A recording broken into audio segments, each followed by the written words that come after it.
This is RD Sharma solution. We are taking class 12th probability. The exercise is a fifth exercise. Now X is a person, student you can call. Now he is taking up subjects, 3 subjects for the examination: mathematics, physics and chemistry. Now his probabilities of getting grade A in these subjects are given, which is 0.2, 0.3 and 0.5 respectively. We have to find the probability that he gets grade A in all subjects, grade A in no subjects, grade A in 2 subjects. So let's write what all is given first. So first is getting A in math. So this will be our first probability, which is already given in the question. The second probability, which is already given in the question, is A grade in physics, the second subject, A grade in physics. The third probability will be A grade in chemistry. So there are 3 subjects, 3 probabilities already given. I'm just writing for the sake of completion. Otherwise, you know it is 0.2 for the first case, 0.3 and 0.5 respectively for physics and chemistry. Now this is the probability of getting an A grade. What is the probability of not getting an A grade? You can call it, or it's up to you. You can call this first one as PM, the second one as PP, the third one as PC. Most of the people do that. But here the middle one, PP, will get us into some confusion. So let's call it as PA for probability of A in math. Probability of getting A grade in physics is PB, and probability of getting A grade in chemistry is PC. So what is the probability of not getting A? It will be 1 minus 0.2. That comes out to be 0.8. Probability of not getting A in physics, this comes out to be 1 minus 0.3. This comes as 0.7. So this becomes 0.7. Now probability of not getting A grade in chemistry, which is PC bar or PC complement, 1 minus 0.5 is 0.5. So we are going to utilize in just a bit. The first one is grade A in all subjects. That is mathematics, physics as well as chemistry, all the 3 A. So getting grade in all subjects, that's how we are going to write as probability. And this is nothing but probability of A, B and C all together. So A, B, C we write, we intersect them as per the probability, and this is nothing but PA multiplied by PB multiplied by PC, because these are the independent events. So what is PA here? 0.2. PB here 0.3, and third one comes out to be 0.5. So this becomes 0.03. 5 3 is 15, 15 2 is 30. 30 divided by 1000 is 0.03. Now coming to the second one, which is grade A in no subjects. No subject means neither mathematics nor physics and not in chemistry. So neither A nor B, neither C. A complement, B complement, C complement, intersection. Again same thing we'll do, because these are independent event. We'll multiply them separately. PA bar multiplied by PB bar multiplied by PC bar. What is PA bar? We have already computed. 1 minus 0.2 is 0.8, and PB bar is 0.7 already computed, and similarly we have 0.5 for not getting A in chemistry. When we multiplied this, we are going to get 0.28. Now third one also I'm doing it on this particular screen only. So this is the third one, grade A in 2 subjects. What does it mean? It means grade A not in one subject, that is math, physics and chemistry. So 2 at a time. So math, physics but not in chemistry. Again MPC I'm writing 3 times. So first case, in math and physics A, but in C no A grade. In the second one, math and chemistry A grade but physics not getting an A grade. In the third case, it will be math not, that is not getting A in math but getting A in physics and chemistry. So in terms of probability, we will write like this: getting grade A in 2 subjects, or you can call it as exactly 2 subjects or only 2 subjects. All these lines, they have the same interpretation and the answer. So P not getting grade A in math plus this will add up to 3 different probabilities.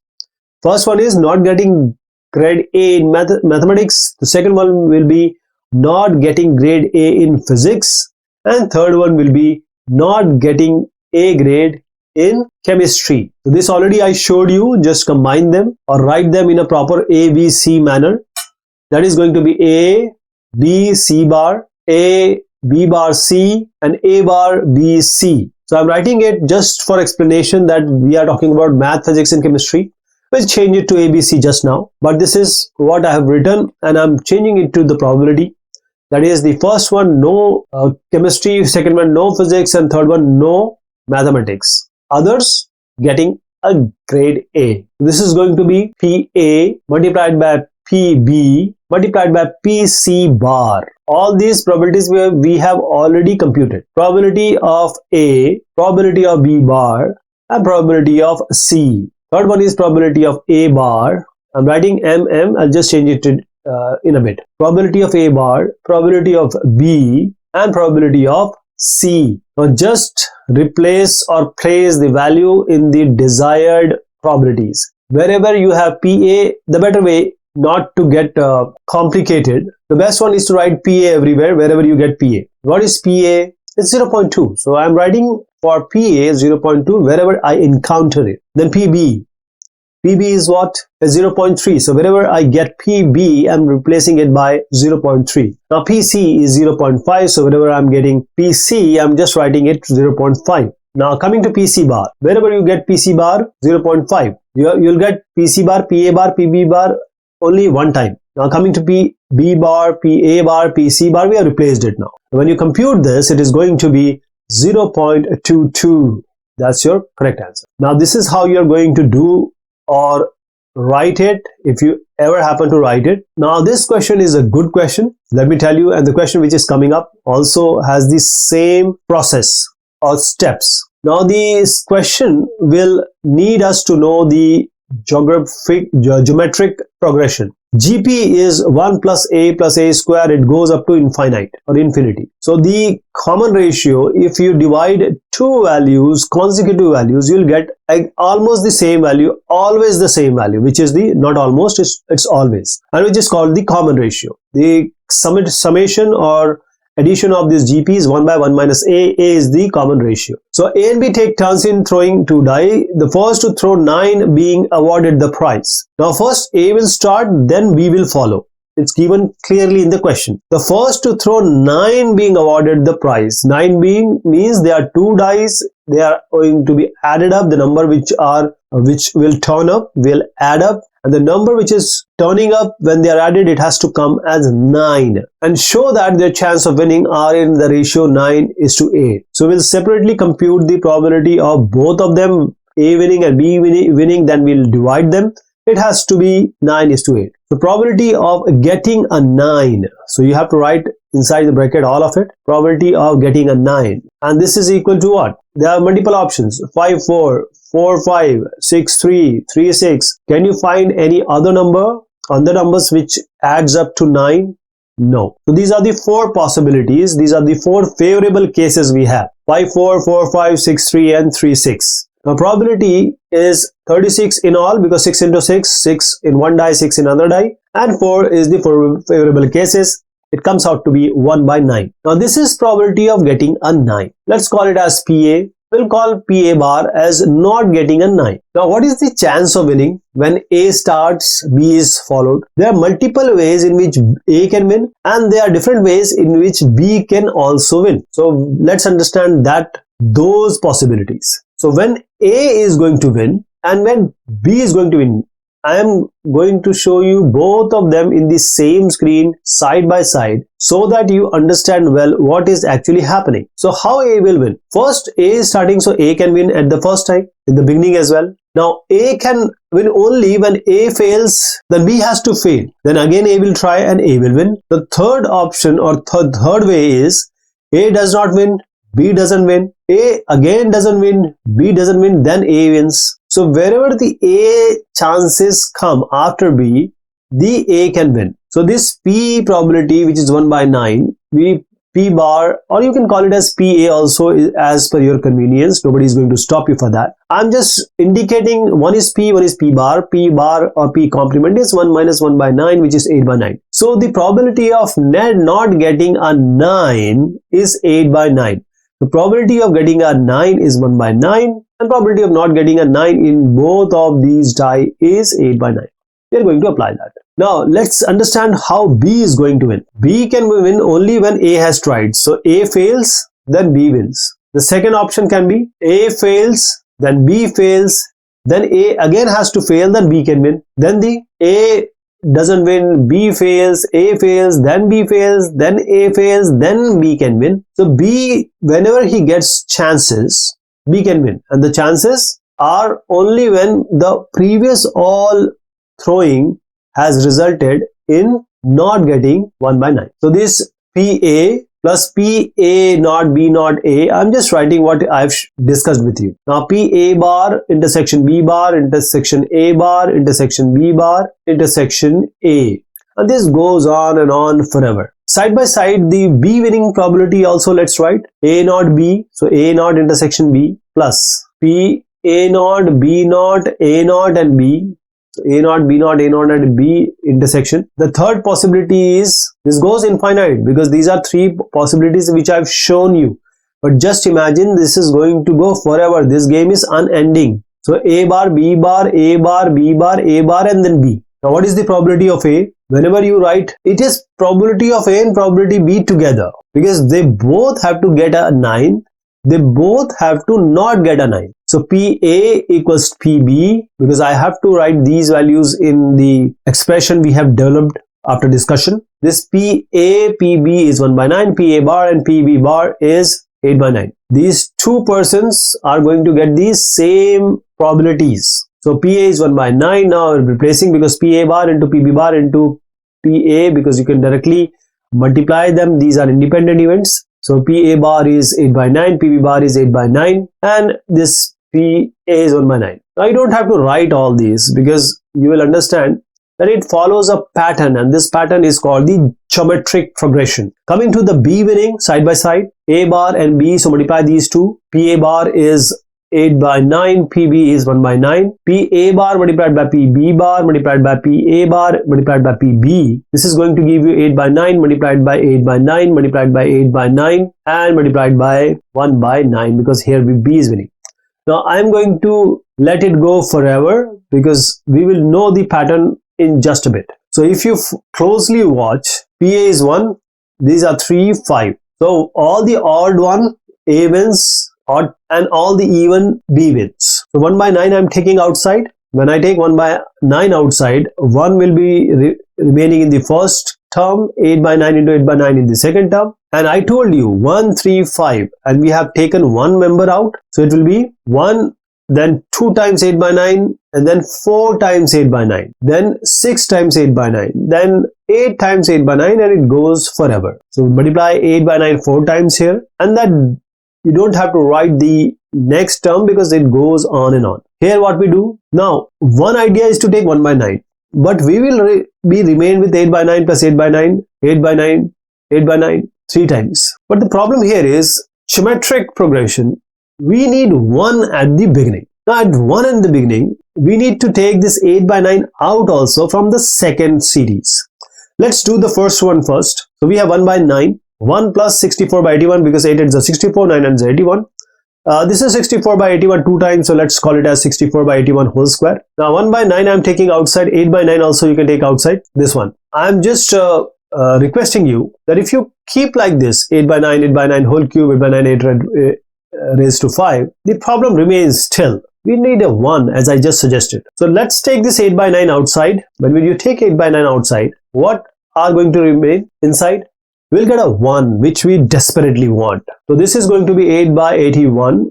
Now 1, since 8 by 9 is taken out, just reduce the power to 1 by 1 actually. So 64 by 81 here, 64 by 81 whole square in the next case, and it goes on and on. Now what do you see here? After 1 by 9 and after 8 by 81, they both are same, values are same. One is PA, one is PB. We eventually want to find out the division of this, because we want to find out the ratio. PA by PB is what is being asked from us. So just divide these two. When you divide these two, the second part of each term, which is actually 1 plus 64 by 81 and 64 by 81 whole square, this will get cancelled. But we need to compute it. And this summation, I already told you, it is 1 by 1 minus A. A is the common ratio, which is 64 by 81 in this case. And this will be exactly similar in the second case also, which is the probability of B winning. 8 by 81 comes outside, 1 by 64 by 81, which is there. So what we got? 1 by 9, 1 by 1 minus 64 by 81. This is your PA. After discussing all, we got PB as 8 by 9, and then we have 1 by 1 minus 64 by 81. Now we know when we divide it by, it is simply 1 by 9 divided by 8 by 81. But we will do the activity completely. This 1 minus 64 by 81 is 17 by 81. 81 goes up. 81 by 17 in both the cases. Now again, let me reiterate you. PA by PB has to be computed. So I'm just taking PB and putting it in the denominator of PA. When I place it, 81 by 17 gets cancelled. 1 by 9 divided by 8 by 81. 81 goes up. 8 comes down. 9 9s are 81. It cancels out. And this comes out to be 9 by 8. And that is what is being sought from us. Alright. PA, PB is separately computed. We divided them. And when we divided them 9 by 8, 9 is to 8 has to come. And this is nothing but 9:8. So this was a good question. This question is to be done in this manner. It's a concise way of representing it. A, B, C in order, toss a coin. So first A has to start, then B followed by C. The coin can give you head and tail. So probability of getting head is half, probability of getting a tail is half. What are their respective chances of winning, assuming that the game may continue indefinitely? We already know in the previous question we have seen that this goes on and this will go on and on forever. So we'll do it side by side. Probability of A winning, probability of B winning, and third one is probability of C winning. So this goes side by side. Why? Because I want to show you the differences and the similarity when we compute them. So we are to talk about probability of getting a head and probability of getting a tail. Probability of getting a head is half, probability of getting a tail is half.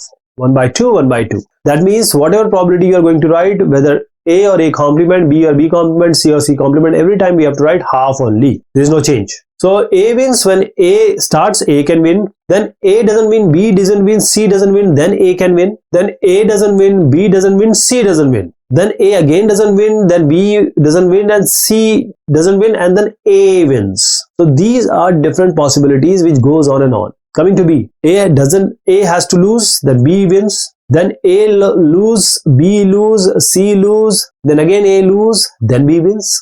You can do the third one. Let's come to C. A lose, B lose, then C wins. Or A lose, B lose, C lose. A lose, B lose, then C wins. So this goes on and on. Now probability of A, let me formally write.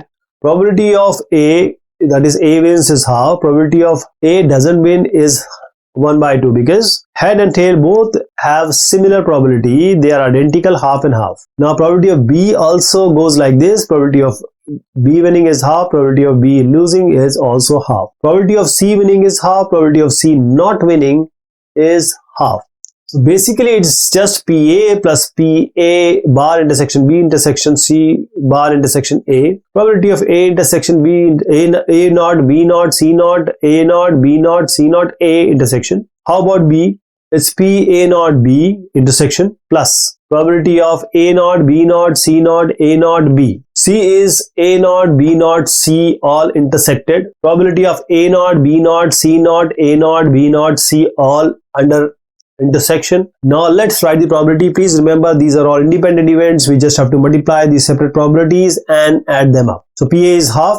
There are 4 A, B, C, A naught, B naught, C naught, A. All doesn't matter. All will be half. Here we have 6 of them. Or no, 1, then 4, 1, 2, 3, 4, 5, 6, 7, 7. 1, 4, 7. Always 3 are being added. So write half 7 times. So half plus 4 times half plus 7 times half.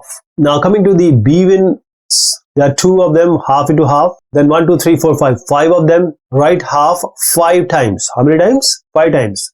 Again here 2, then add 3, it comes 5. In the third case also there are 3, then you add a 3. So it will be 6 times. So that is how you see the similarity and the commonality also. And the differences also. So I was completing the B one. Let me complete this. Coming to this third one, which is the C part. So half into half into half 3 times, then 6 times half. So half multiplied 6 times. So this is how, and this goes on and on. This goes on and on. This goes on and on. Now what we have to do is we have to take a half. As I told you, this is a geometric progression. Geometric progression has the summation to the infinite series as 1 by 1 minus a. So I have taken half outside. Whatever is remaining, don't multiply these number of times, right? Just write it as a power. 1 plus half raised 3, half raised 6, dot dot dot, goes indefinitely. Here 1 by 2 whole square we are taking outside, it comes out to be 1 by 4. 1 is remaining. Here we have taken 2 of them, so 1 by 2 to the power 3 remains. Then this goes on and on because you know that 1 by 6 will come. Now the differences is only in the coefficient, but the internal matter, which is 1 plus half cube plus half raised 6, remains same in all these 3 separate cases. If you take half into half, that is 1 by 2 to the power 3 common from the third one, 1 plus half cube and half raised 6 will come out. So all these 3, which is the second part of each term, remains same. So these are 3 separate things. I would have done it separately, but this wouldn't have given you a proper picture what exactly we are trying to do. Now I'm doing the second part, which is 1 plus half cube plus half raised 6 plus half raised 8, 9.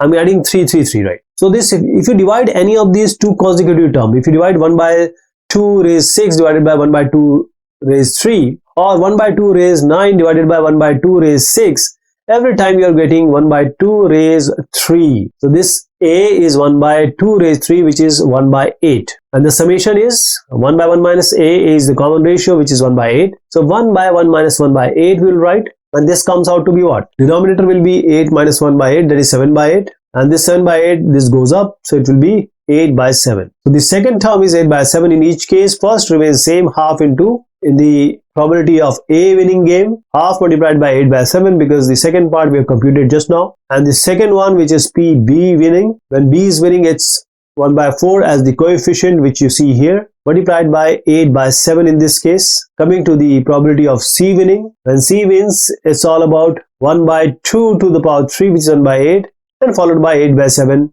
which remains same for all these 3. This comes out to be 4 by 7, 2 4s are 8. So 4 by 7 is the probability of A winning the game. This comes out to be 2 by 7, B winning the game. And the probability of C winning the game is cancel out 8, 1 by 7. This is your answer. So this A winning, B winning and C winning has to be computed separately. And this is how this will be done. This geometric progression is very important, which you should recall and apply in this question. This question will be done in the later session. Thank you so much. Have a good one.